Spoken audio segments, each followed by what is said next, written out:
You know the name. Yeah. Einstein. And instantly, you probably picture the wild hair, right? The blackboard full of equations, E-beam CS. Absolutely. The theory of relativity. He's probably the most famous scientist ever, a real symbol of genius. Exactly. But what if there's this whole other side to Albert Einstein? I mean, beyond the physics. What if his thoughts on, say, humanity, society, peace, even economics are just as profound, maybe even more relevant for us today? Well, that's precisely what we're going to unpack in this deep dive. We've been looking into this really fascinating collection of his writings, essays, speeches, letters. It's called The World as I See It. Okay. And this isn't really about EMPA or, space-time. It's about the man, his character, his passions, his surprisingly honest opinions about the world he lived in. And the world he hoped for. And the world he hoped for, exactly. Our mission here is to sort of pull back the curtain on the physicist, reveal the philosopher, the pacifist, the social critic, the human being underneath it all. The Einstein we can all relate to, in a way. That's the idea. And hopefully uncover some timeless wisdom that maybe challenges us to think a bit more deeply about our own world, our societies, our shared human condition. We're talking about the man who genuinely believed in truth, goodness, and beauty as his guiding principles, not just some kind of mathematical elegance. Right. So get ready for some surprising facts, maybe some unexpected connections between his life experiences and his bigger ideas, and really a journey into the mind of a genius who cared deeply about what it means to be human. It's a chance to meet Einstein, the moralist, the humanitarian, the global citizen. Yeah, the man behind the myth. So when you mention Einstein, like you said, most people immediately think of this brilliant, almost mythical figure, right? A theoretical physicist whose ideas seem so complex they're almost incomprehensible. Yeah, like beyond us mere mortals. Exactly. The public, as one writer back then put it, stood in proper awe of his genius. They talked about his theories as a complete mystery. Someone even said it was like Mark Twain reading a math book. That's a good one. Isn't it? There was this idea that his thoughts move on heights far beyond our range, and only a tiny handful of people who really knew high-level math and physics could truly measure his achievements. Right. And there's that classic story, isn't there, about the American newspaper man who asked him for a simple one-sentence definition of relativity. Oh, yeah. What did he say? Well, Einstein apparently replied with that typical dry wit that it would take him 3 days to explain it properly. 3 days. And even then, he added, you'd need to be intimately familiar with math and physics to really get it. So this perception, this idea of an enigmatic mind kind of operating on a completely different plane, totally disconnected from everyday human stuff, that really took hold. And I think that's a really fascinating paradox here, isn't it? Yeah. Because Einstein himself, he knew people saw him that way, this almost mythical figure. He was very aware of it. And that's a huge reason why he put together these non-scientific writings in The World as I See It.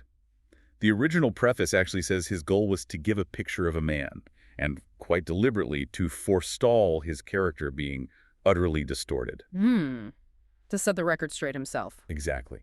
He felt he was being pulled into the whirlpool of political passions, and he wanted people to know him, his values, his motivations, directly from his own words, not filtered through public awe or, political spin. That makes sense. And what's really telling is that the scientific essays from the original German version, they're actually left out of this English edition. Oh, interesting. Yeah, the stated goal here is specifically to reveal the human side of this incredibly dominant intellectual figure.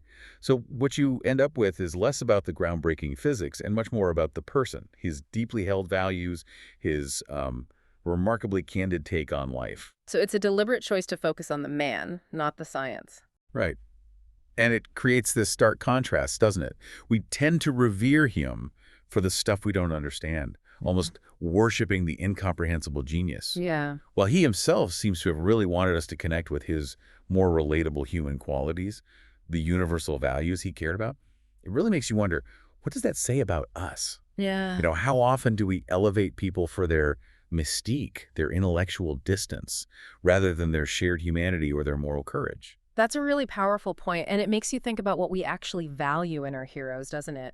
When you dig into these non-scientific writings, you quickly see this remarkably coherent, deeply ethical set of core values emerge. Oh. Einstein himself said he believed in humanity, in a peaceful world of mutual helpfulness, and in the high mission of science. This book really is a plea for this belief. Like a personal manifesto. Exactly.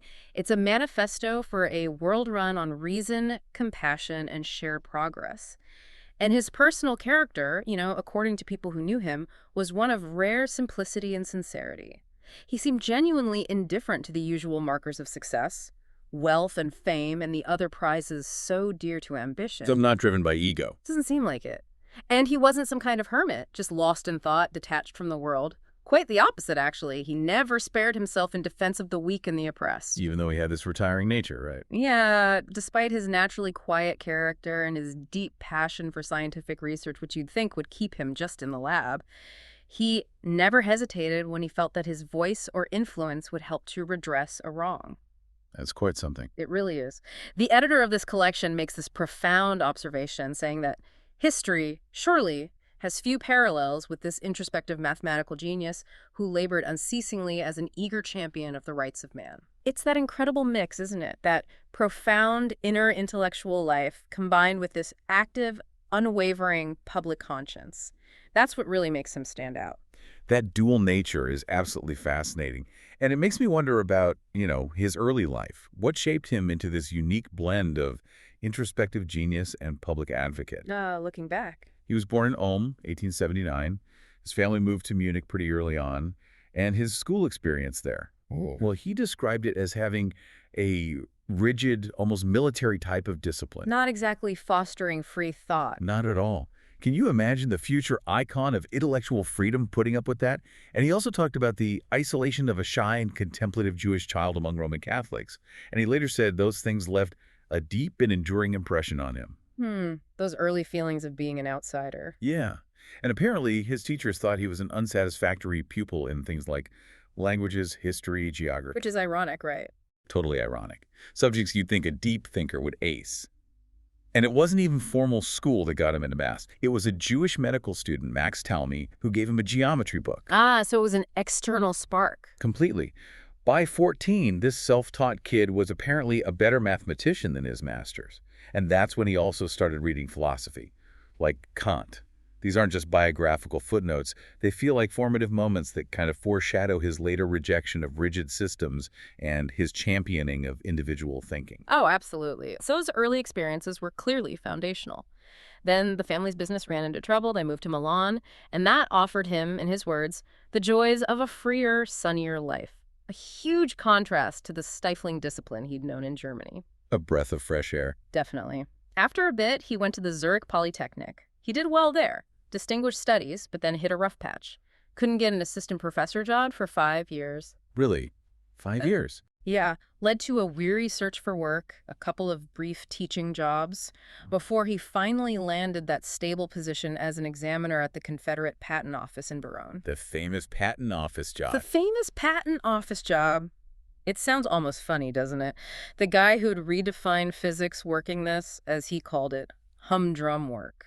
But it turned out to be crucial, didn't it? Incredibly crucial. It gave him a steady income, sure, but more importantly, it left his mind free for the mathematical speculations which were then taking shape in the theory of relativity. Amazing. So the boredom was actually productive. It seems so. And it was in 1905, from that seemingly boring job, that he published his first groundbreaking paper on relativity. A real testament to the power of a mind freed from maybe academic pressures. Yeah, absolutely. Zurich eventually caught on, of course, promoting him first to lecturer, then professor. They realized who they had hiding in the patent office. It's an incredible story of just sticking with it, and it really shows how sometimes getting away from the usual pressures lets brilliance shine through. And his personal courage, it wasn't just intellectual, was it? Not at all. During World War I, he simply couldn't conceal his ardent pacifism. That was a really unpopular, even dangerous stance back then. Hugely unpopular. Later, he became a very vocal supporter of pacifism, world disarmament, and, importantly, the cause of Jewry. His strong views, especially anti-war, anti-German nationalism, they made living in Germany under the Nazis patently impossible, long before the worst horrors really began. He saw it coming. He saw it coming. In 1933, he made this incredibly powerful, uncompromising statement. As long as I have any choice, I will stay only in a country where political liberty, toleration, and equality of all citizens before the law are the rule. Wow. Drawing a line in the sand. Absolutely. That left him for a while basically homeless, an exile before he found refuge, and by all accounts, a happy home in Princeton as a professor. Right, at the Institute for Advanced Study. That's right. And while he found happiness there, in his work in a free intellectual environment, the source notes say he was haunted always by the tragedy of war and oppression. You can see how it all connects, can't you? His early experiences with isolation, rigid discipline, then witnessing these awful regimes rise, the devastation of war, it all forged this deep commitment to individual liberty, human dignity, peace. His life wasn't just about science. It was a living example of his values. A true embodiment of the principles he preached, yeah. Okay, so let's shift gears a bit.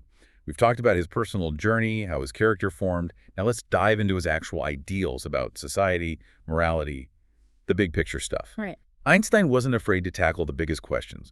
One that really seemed to occupy him was, what is the meaning of human life or of organic life altogether? The ultimate question. Pretty much. He felt that answering it implies a religion, not necessarily dogma, but a search for ultimate purpose. And his core answer, it's beautifully simple, really profound. We exist for our fellow men. That sense of connection again. Exactly. He explained it by saying, our inner and outer life depend on the labors of other men, living and dead, and because of that, we must exert myself in order to give in the same measure as I have received and am still receiving. It's a really powerful call for contribution and reciprocity. And that sense of deep interconnectedness, that obligation to give back, it was absolutely central for him. It wasn't just abstract talk. It shaped his personal choices, his views on how society should work. Oh, so. Well, he was strongly drawn to the simple life. He often said he felt oppressed by the feeling that I am engrossing an unnecessary amount of the labor of my fellow men. Not guilt, but awareness. Precisely. A profound sense of social responsibility. And that translated directly into his belief in social justice. He saw class differences as contrary to justice and, in the last resort, based on force, recognizing that power imbalances often create inequality. Right. For him, plain living is good for everybody, physically and mentally. He advocated for a simplicity that would free people from chasing material things and allow for more intellectual and spiritual growth. Makes sense. But here's where we get to something really surprising, right? Something that might be an aha moment for listeners. His view on freedom. Ah, yes, individual freedom. It's complex. He stated, pretty bluntly, in human freedom in the philosophical sense, I am definitely a disbeliever. Which sounds completely contradictory to the guy fighting for liberty. Exactly. He was heavily influenced by Schopenhauer's idea. A man can do as he will, but not will as he will. Basically, we can choose our actions, but not our underlying desires or motivations. Okay, so a deterministic view. Seems like it. And he found this idea a continual consolation and unfailing wellspring of patience when facing life's hardships, both his own and others. He felt it mercifully mitigates the sense of responsibility which so easily becomes paralyzing. And maybe even more importantly, it prevents us from taking ourselves and other people too seriously. It conduces to a view of life in which humor, above all, has its due place. So understanding our limitations actually frees us up, allows for more compassion and maybe less judgment. That seems to be the takeaway. Yeah. It's such a striking, almost counterintuitive point from someone who fought so hard against oppression.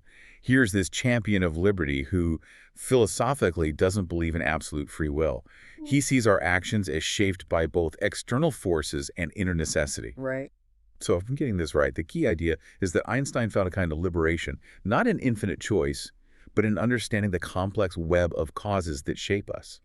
It shifts the focus away from blaming individuals towards a more systemic, compassionate view of why people do what they do. Which allows for greater empathy. Exactly. More empathy, less judgment, maybe even a lighter touch. Like he said, humor. It's a radical call for empathy, really, a deep rethinking of what freedom even means if you accept a deterministic universe. Precisely. And that deep philosophical take on human nature definitely shaped his political ideal. He declared, my political ideal is that of democracy. But importantly, his idea of democracy wasn't about mob rule. It was fundamentally about respecting the individual. He crucially believed that every man should be respected as an individual and no man idolized, which is, of course, a bit ironic given the massive idolization he himself received. Yeah, he must have been uncomfortable with that. He seemed to be. He recognized that leaders are necessary for complex tasks. You know, someone has to do the thinking and directing and, in general, bear the responsibility. But, and this is a big but, he insisted that The led must not be compelled. They must be able to choose their leader. So consent of the governed is key. Absolutely.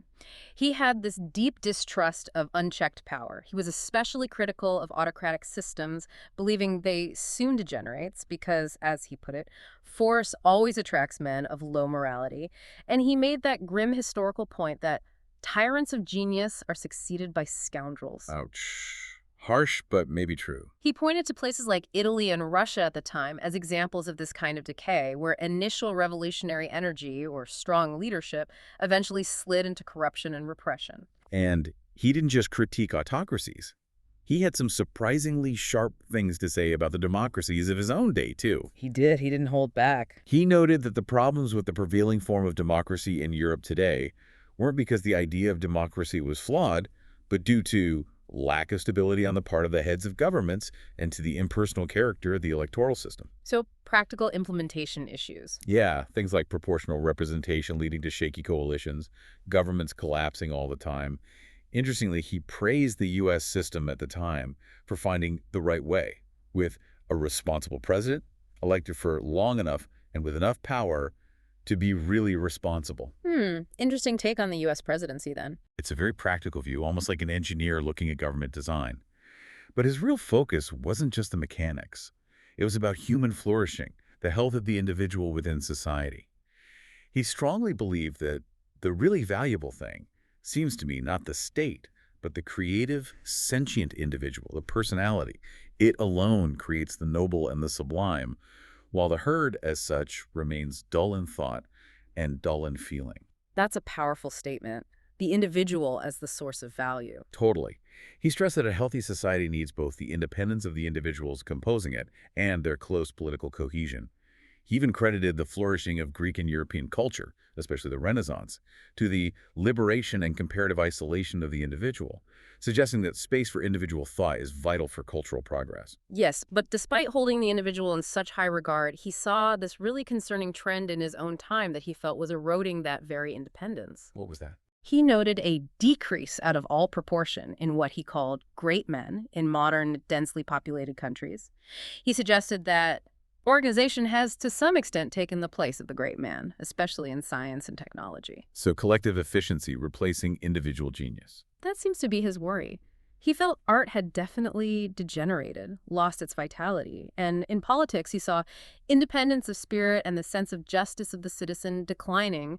Democracies, he warned, were being weakened and dictatorships tolerated, precisely because men's sense of the dignity and the rights of the individual is no longer strong enough. A decline in valuing the individual leads to tolerating authoritarianism. That was his argument, and this is where that famous, almost chilling warning comes in. In 2 weeks, the sheep-like masses can be worked up by the newspapers into such a state of excited fury that the men are prepared to put on uniform and kill and be billed for the sake of the worthless aims of few interested parties. Wow, that's bleak. It's incredibly bleak, but it's a profound critique of mass manipulation and the dangers of an unthinking public. And when you think about today, our information age, social media, algorithms, echo chambers, it really forces you to ask, are we more susceptible to this herd mentality now, or less? His critique is timeless, isn't it? It challenges us constantly to check our sources, question narratives, and cultivate that independent spirit he valued so highly. That critique of the herd flows so directly into his passionate pacifism, his absolute, almost visceral hatred of war. It really does. For Einstein, the military system was just the worst outcrop of the herd nature, something he completely abhorred. And his language was incredibly strong. Incredibly strong. Not just intellectual disagreement, it was emotional, personal. He said, that a man can take pleasure in marching in formation to the strains of a band is enough to make me despise him. He has only been given his big brain by mistake. A backbone was all he needed. Wow. No mincing words there. None at all. He's just stripping away any romanticism about military life.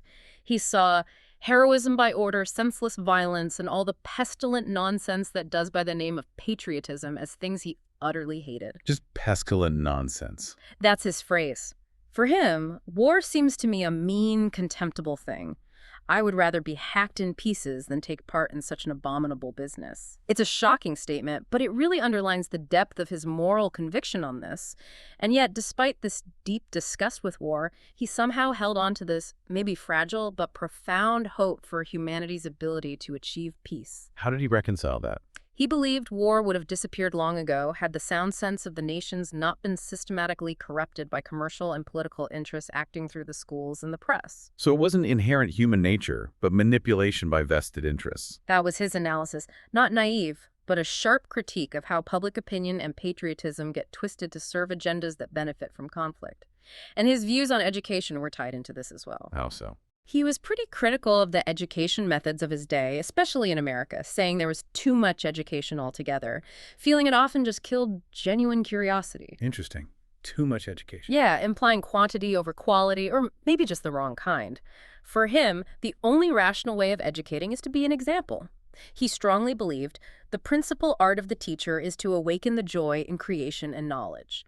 Not just cram facts or enforce rules, it's about sparking that inner drive to learn and discover. And he saw that whole legacy of knowledge not just as individual accomplishment, but as this shared human treasure, right? Yeah. Passed down through generations. Beautifully put. Yeah. He urged kids to remember that the wonderful things you learn in your schools are the work of many generations, produced by enthusiastic effort and infinite labor in every country of the world. Our inheritance. Exactly.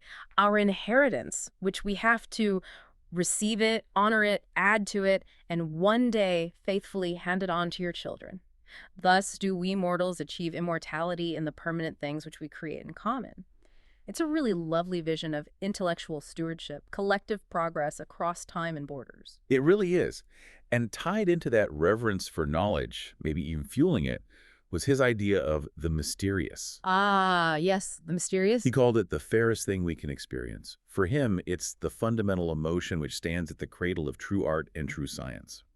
Without that sense of wonder, that awe about the unknown, you're basically as good as dead, a snuffed-out candle. Wow. So curiosity and wonder are essential for being truly alive. That seems to be it. It's an invitation to stay curious, stay humble before the vastness of what we don't know. And that leads us straight into his unique, often misunderstood idea of cosmic religious feeling. Okay, let's unpack that. What did he mean? Well, it wasn't about believing in a personal God who rewards and punishes or any specific dogma.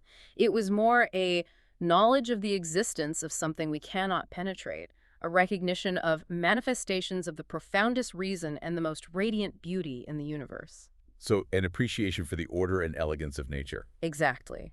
This deep appreciation for the harmony of natural law, which reveals, in his words, an intelligence of such superiority that our own human thinking seems pretty feeble in comparison. That feeling is his truly religious attitude. It's awe at the universe itself. But separate from morality. Yes. He explicitly said a man's ethical behavior should be based effectually on sympathy, education, and social ties. No religious basis is necessary for being good. However, he maintained that this very cosmic religious feeling is the strongest and noblest incitement to scientific research. Ah, so it's the motivation for science. It's the driving force, the spiritual fuel, you could say. He even quoted someone else who said, not unjustly, that in this materialistic age of ours, the serious scientific workers are the only profoundly religious people. That's a bold statement. It is. But for Einstein, science wasn't just cold, hard facts. It was a path to experiencing this profound wonder. It was almost a form of worship, a way to connect with the ultimate mysteries. This blend of the rational and the spiritual, it's really a hallmark of his thinking, isn't it? His whole worldview seems unified, not split into different boxes. Okay, moving on to his vision for more global society. Einstein was really passionate about the idea that science is and remains international. Absolutely fundamental for him. He pointed out that the really great scientists have always known this and felt it passionately. They just instinctively got that scientific truth doesn't care about borders. Yeah, it transcends nationality. But he saw, with real sadness and frustration, how badly that ideal got smashed by World War I. This wave of national and political infatuation broke up international scientific groups. Countries were excluding scientists from former enemy nations from conferences. It's shameful, really. He lamented how political considerations prevent the triumph of purely objective ways of thinking, which you absolutely need for collaborative science to work. It was a real breakdown of shared intellectual values because of nationalism. Indeed. And he called on right-minded people to actively push back against this fragmentation. He urged them to stay connected globally and resolutely champion the international cause in their own spheres. He knew it would take time, saying success on a large scale will take time, but it will undoubtedly come. Ever the optimist, in a way. In a way, though he also offered that rather cynical, maybe pragmatic observation about individual versus group behavior. Senatores boni viri senatus autem bestia. Meaning, senators are good men, but the Senate is a beast. Individuals might be reasonable, but put them in a group, especially a political one. And things can go downhill. Driven by national interests, collective bodies can act based on less noble motives, become more primal, self-serving. But even with that cynicism, he was still surprisingly optimistic about international organization eventually happening. Why? What gave him hope? Not necessarily faith in human goodness or intelligence, interestingly enough, but rather hope based on the irresistible pressure of economic developments. Oh, economic necessity. Exactly. He believed these global economic forces, the simple need for interconnected markets, resources would eventually force even reactionary scientists and governments to cooperate internationally, maybe against their wills, just because it would be the only logical way forward for everyone to survive and prosper. That idea of economic pressure forcing internationalism is really striking, a kind of practical determinism. But his views on the existing international efforts, like the League of Nations, were much more critical, weren't they? Oh, much more critical. He liked the idea behind things like the League and the Court of Arbitration, saw the good intentions, but he hammered on their biggest weakness: no enforcement power. All talk, no teeth. Pretty much. He said the League is not much more than a meeting hall, and the court has no means of enforcing its decisions. For Einstein, good intentions weren't enough. You needed concrete action, binding authority. And on disarmament. He was equally blunt. He argued it couldn't be gradual, couldn't be piecemeal. He said, starkly, to arm is to give one's voice and make one's preparations not for peace but for war. Therefore, nations had to disarm at one blow or not at all. All or nothing. All or nothing. And he knew that required a mighty moral effort, a huge break from the deeply ingrained tradition of national sovereignty and military self-reliance. Nations, he argued, had to be willing to make their fate depend entirely on the decisions of an international court of arbitration and sign treaties committing to that without reserve. Wow. He was clear. Disarmament and security are only to be had in combination. The one guarantee of security is an undertaking by all nations to give effect to the decisions of the international authority. That was a truly radical idea back then, demanding a complete shift in how nations thought about security. And he tied this directly to compulsory military service, which he saw as a root cause of all that nationalism and aggression. In script. Yes. He called it the prime cause of the moral collapse of the white race. A really powerful, damning phrase. He thought compulsory service, by creating these national armies, forced states to pump up nationalism and glorify brute force, essentially conditioning citizens for war. So he was against conscription fundamentally. Fundamentally. And he passionately argued for international protection for conscientious objectors, people whose morals wouldn't let them fight. He asked the world, essentially. Can you, as the Kellogg Pact does, condemn war and at the same time leave the individual to the tender mercies of the war machine in each country? He saw a deep hypocrisy there. Condemn war, but force people to fight it. Exactly. He even speculated that if just 50,000 conscientious objectors worldwide collectively refused service, it could be irresistible. He challenged governments to create a legal way for people to refuse military service internationally without being punished. And his frustration led him to leave a League of Nations commission, right? It did. He got so disillusioned with the League's Commission for Intellectual Cooperation that he resigned. He felt it lacked serious determination, just acting ut aliquid fieri videotur. What does that mean again? That something may appear to be done, basically all show, no substance, a polite but brutal critique. He slammed its weak stance on militaristic education, its failure to support pacifists, and felt it was too swayed by national interests, especially French ones. It just shows how deeply committed he was to genuine internationalism, even if it meant walking away from institutions that he felt were failing the cause. He brought that same sharp, critical eye, but also often appreciation to his impressions of America, the country that eventually became his home. Yeah, his observations on the U.S. are fascinating. What struck him first, something he really admired, was the superiority of this country in matters of techniques and organization. He noticed everyday things were more solid, houses infinitely more convenient. And importantly, everything was designed to save human labor because labor was expensive here. A practical observation. Yeah, big contrast to places like China or India then, where human labor was cheap. And he found the general American character to be marked by a joyous, positive attitude to life. Americans, he thought, were friendly, confident, optimistic, and without envy. He found interacting with Americans easy and agreeable. And he compared that to Europeans. He did.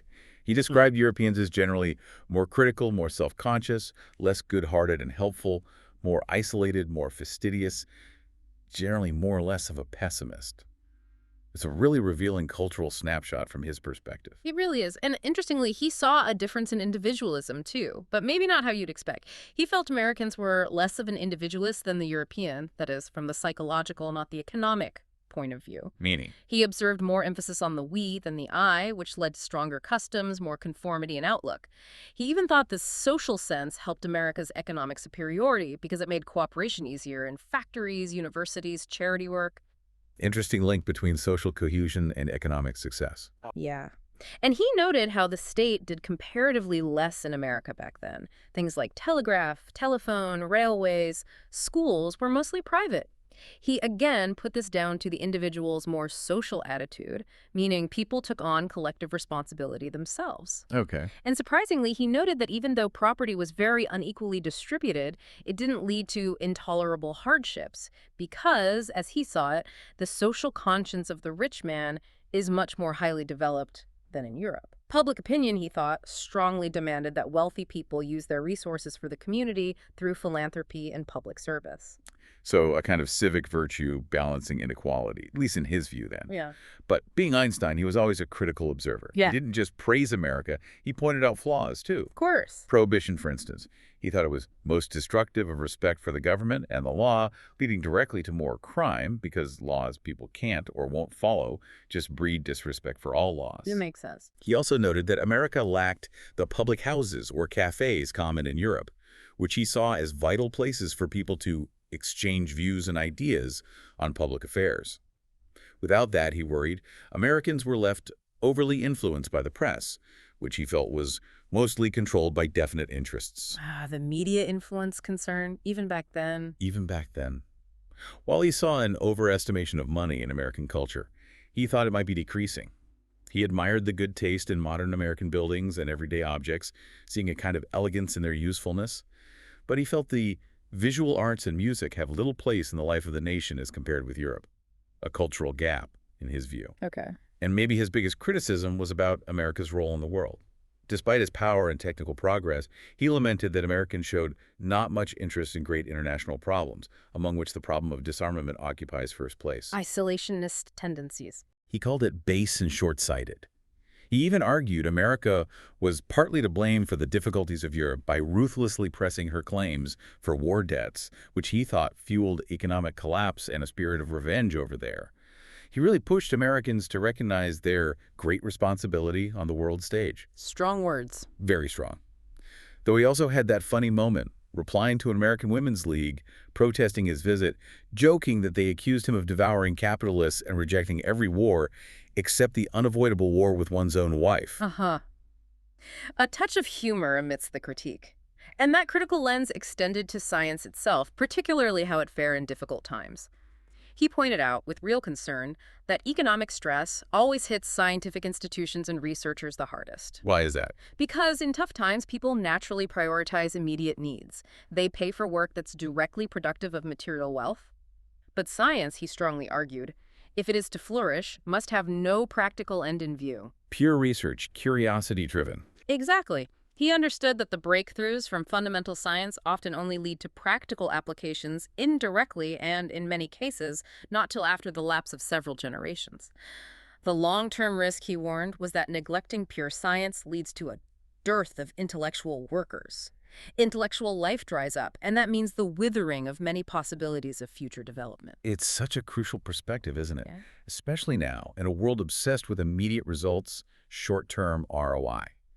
He's reminding us that the biggest leaps often come from just exploring without knowing the destination. It's a really profound warning. A society that only funds the immediately profitable might be sacrificing its future.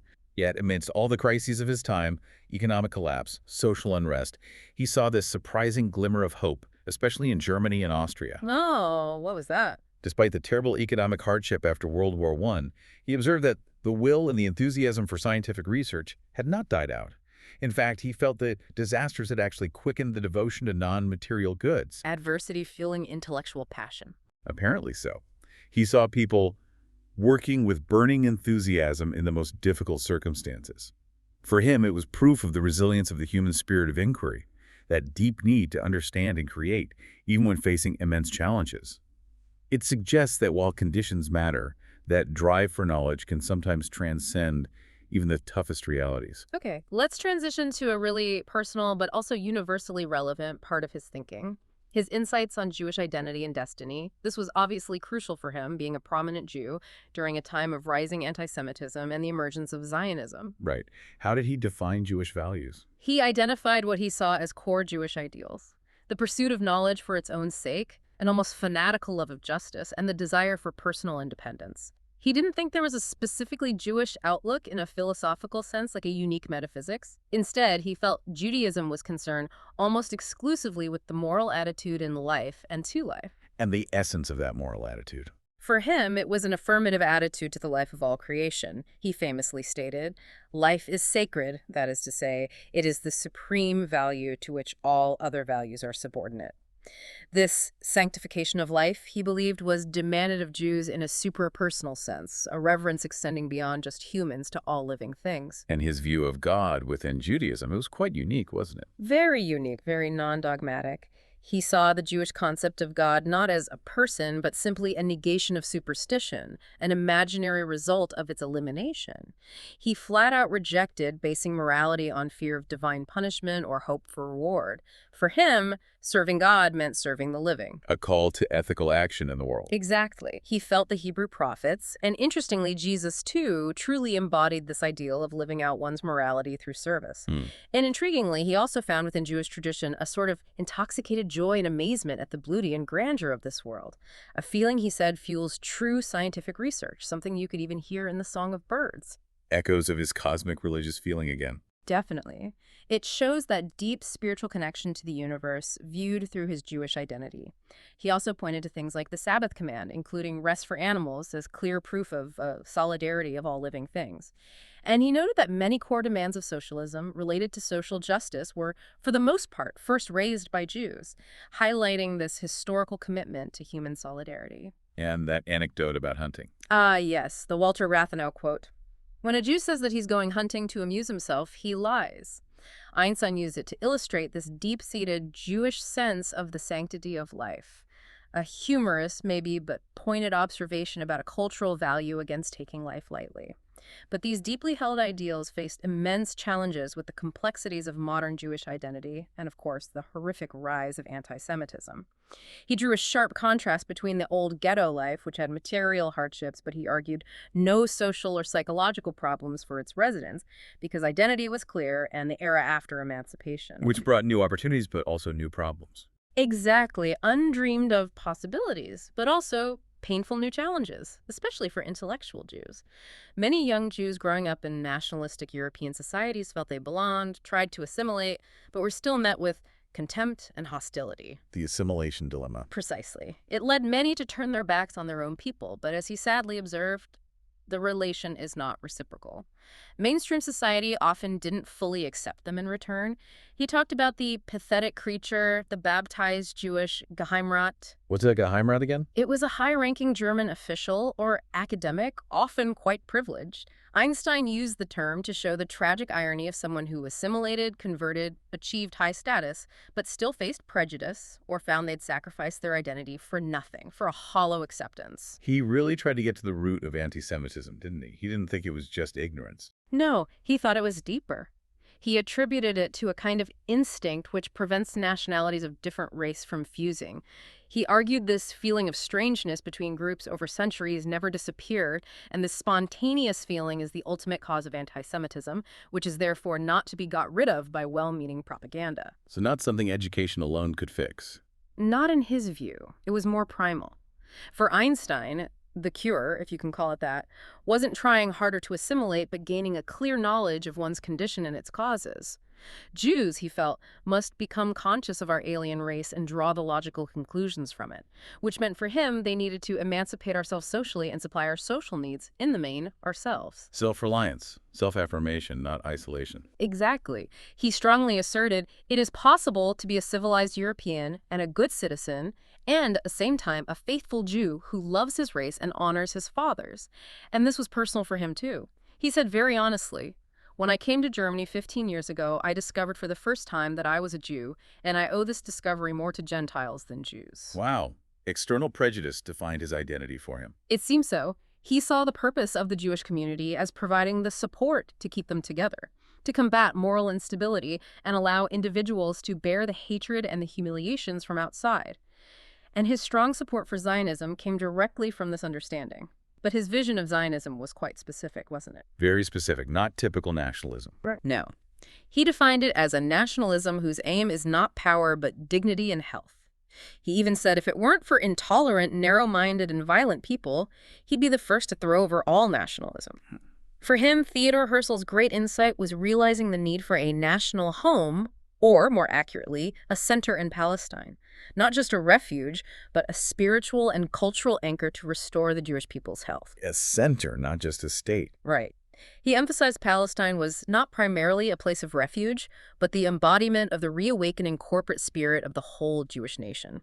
It was meant to be a vibrant center of culture for all Jews, a refuge for the most grievously oppressed, a field of action for the best among us, a unifying ideal, and a means of attaining inward health for a scattered and suffering people. And that cultural focus rather than political power was really key for him. Absolutely paramount, he stressed. It has been clearly proclaimed that we are not seeking to create a political society, but that our aim is a cultural one in the widest sense of the word.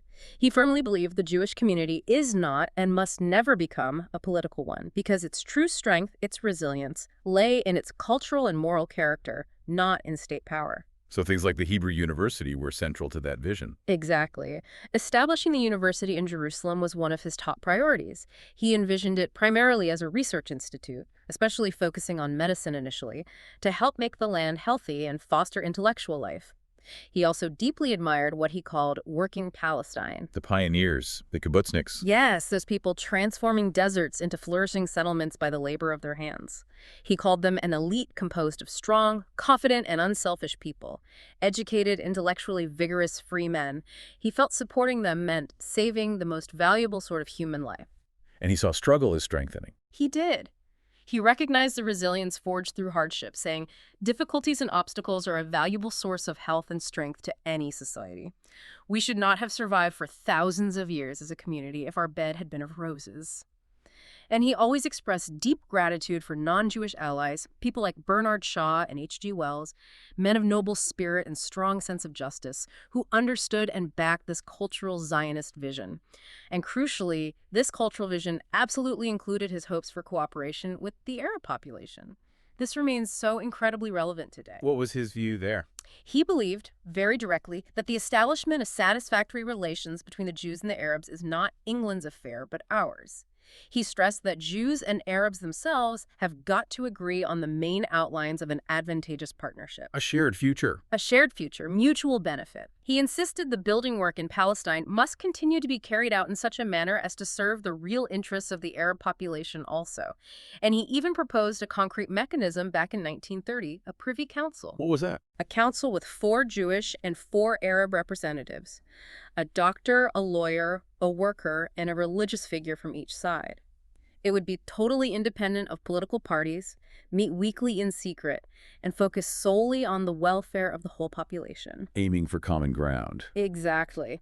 He thought even without formal power, just through consistent dialogue and shared goals, it could bring about the gradual composition of differences and create a unified voice to the British mandatory authorities. He pointed to Switzerland as a model, a place that had managed to build a stable community out of different nationalities. His vision for cooperation, 90 years ago, is still a powerful reminder of the possibility of a shared, just future built on respect and practical dialogue. Okay, let's turn finally to another area where Einstein had surprisingly detailed thoughts: economics and society.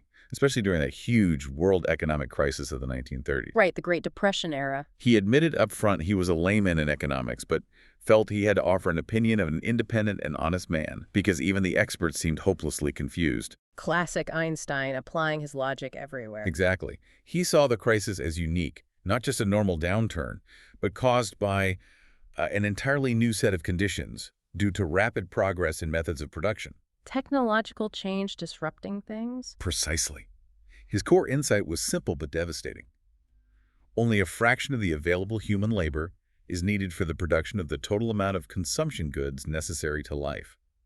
Technology meant fewer hands were needed to make more stuff. Or leading to unemployment. Right. Endemic unemployment in free market systems? Because you just didn't need everyone anymore. And he described that vicious cycle, didn't he?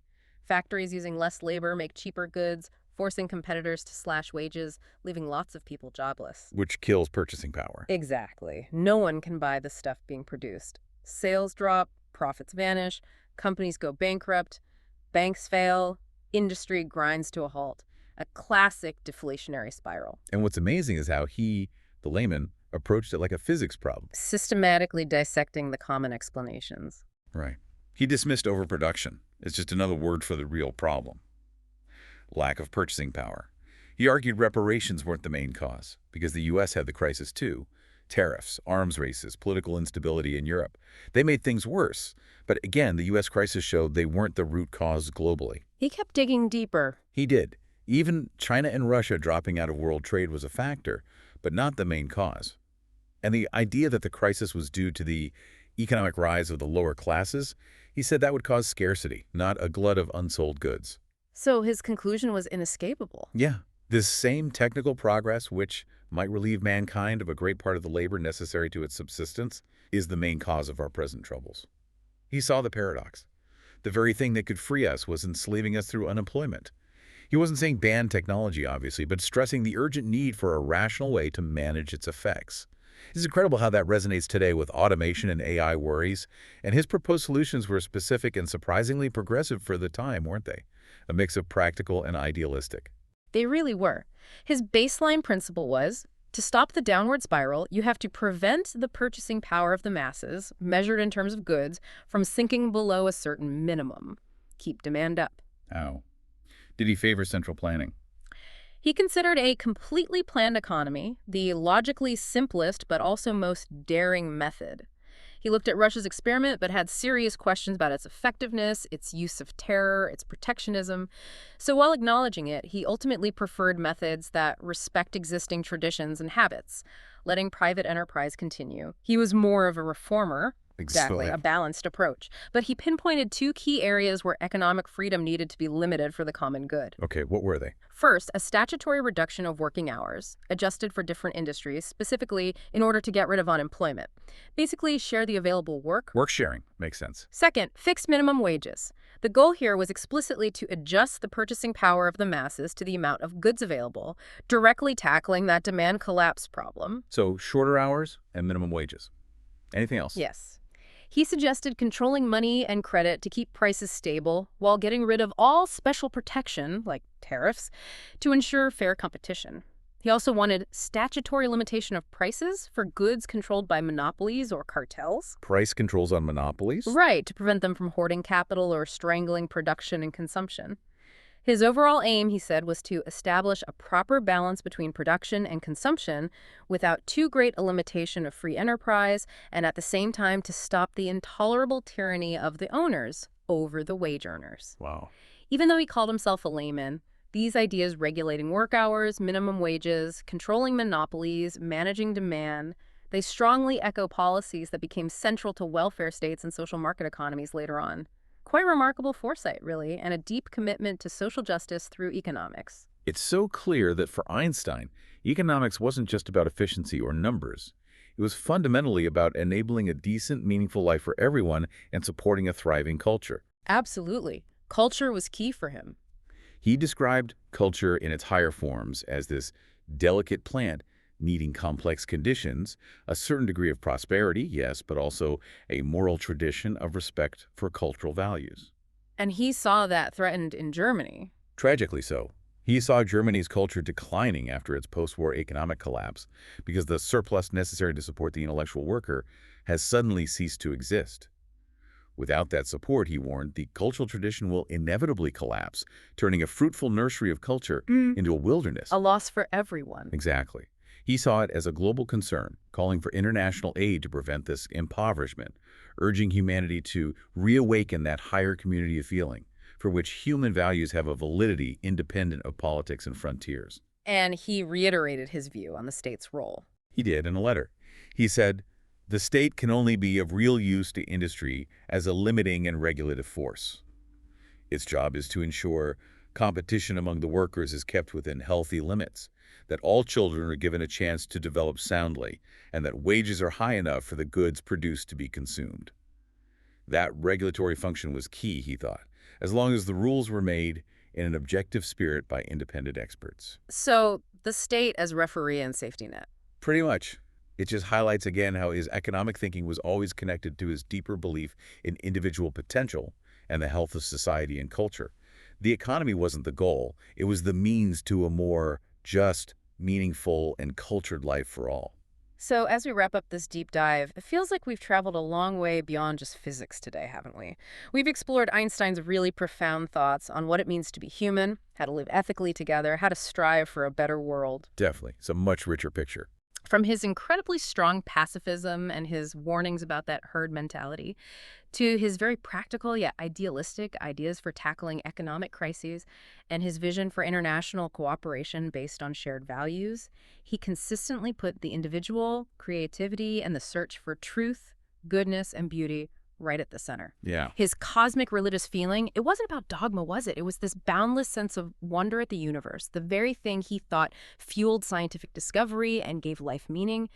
And his deep commitment to his Jewish identity, it wasn't about narrow nationalism or power for him. It was rooted in this moral tradition of justice, solidarity, the sacredness of life, envisioning Palestine as a cultural hub built on the really revolutionary idea of Arab-Jewish cooperation. It's truly remarkable how consistent that ethical core was across all these different fields. Einstein, this absolute giant of intellect, he was often really disappointed by the politics and social realities. He saw the stubborn nationalism, the failure of disarmament talks, how easily people could be manipulated, the suffering caused by greed. Yeah, he didn't shy away from expressing that disappointment. No, he didn't. And yet, somehow, through it all, he never completely lost hope. He held on to the belief that better times are coming, and felt strongly that the fate of the human race was more than ever dependent on its moral strength. Moral strength is the key. Seems like it. His insights into human nature, the dangers of pure self-interest, the power of collective moral courage, they still hit home today, don't they? They really do. So here's maybe a final thought for you, the listener, to chew on. In The World as I See It, Einstein argued that the irresistible pressure of economic developments would eventually force nations to cooperate, even if leaders resisted. Thinking about our world now with global economics, climate change, pandemics, all these interconnected challenges, what irresistible pressures do you see shaping our future? And will they push us towards that more humane, interconnected world Einstein hoped for? Or maybe drag us further into the herd nature and the nationalism he so deeply feared?